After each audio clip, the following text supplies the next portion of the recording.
আওয়ামী সরকার হঠাৎ হঠাৎ আক্রমণ, হঠাৎ হঠাৎ খুন, হঠাৎ হঠাৎ গুম, হঠাৎ হঠাৎ নিখোঁজ, হঠাৎ হঠাৎ জেল জুলুম, হঠাৎ হঠাৎ সমাবেশের পর আক্রমণ, হঠাৎ হঠাৎ করে ফাঁসির কাস্টে ঝুলিয়ে দেয়া, এমন কোন নির্যাতন নেই যেই নির্যাতন আমি দুঃশাসন করে নাই।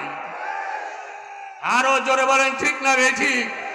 আজকে অনেককে আমরা দেখতেছি, কিন্তু ইসলামী আন্দোলন বাংলাদেশ ঘন্টা বাজার বয়তে ঘরে কোনোদিন বসে থাকে নাই।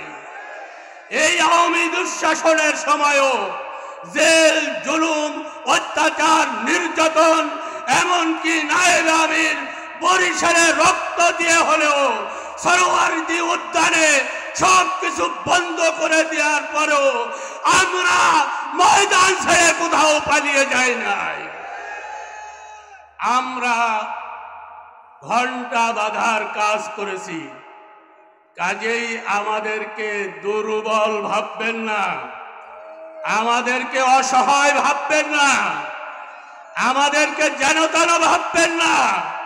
ময়দানে নামবো তো বিজয় না হওয়া পর্যন্ত, আলায় শাহাদাতের শরবত না পান করা না পর্যন্ত আমরা ঘরে যেতে জানি না, জানি না, জানি না।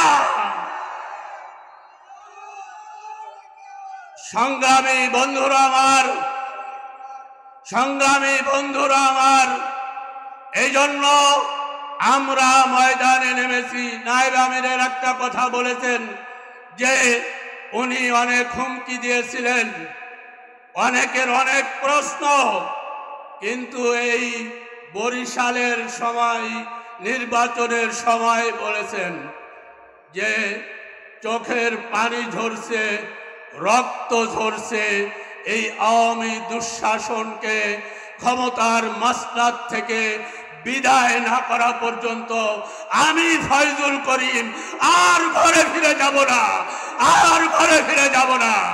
যারা বলেন ঠিক না বেঠিক? এই জন্য আমাদের ইসলাম প্রতিষ্ঠার জন্য আবারও যদি বদরের হাতিয়ার গর্জে উঠুক আরেকবার, এই স্লোগানে উজ্জীবিত হয়ে ময়দানে নামতে হয়, রক্ত দিতে হয়, জীবন দিতে হয় ইসলামের জন্য। কে কে দিতে রাজি আছি? আল্লাহু আকবার বলে হাত তুলি।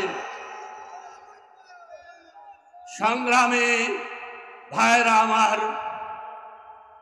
অনেক বক্তাই বলেছেন আমরা আওয়ামী দুঃশাসন থেকে নিষ্কৃতি পেয়েছি, আর কোন দুঃশাসন বাংলার জমিনে আমরা হতে দেব না। কেউ করতে চাইলেও তা আমরা করতে দেব না। সোজা আঙ্গুলে ঘি না উঠলে বাঁকা করে ঘি উঠায় হলো আওয়ামী দুঃশাসনের অনুরূপ শাসন বাংলার জমিনে কিয়ামত পর্যন্ত আর হতে দেব না। আর উচ্চ কণ্ঠে বলতে চাই, ইসলাম যে দেশে যতটুকুন বাস্তবায়ন আছে, ইসলাম যতটুকুন সেখানে বাস্তবায়িত হচ্ছে, সে দেশে ততটুকুন আল্লাহ তাআলা রহমত এবং শান্তি দান করতেছেন।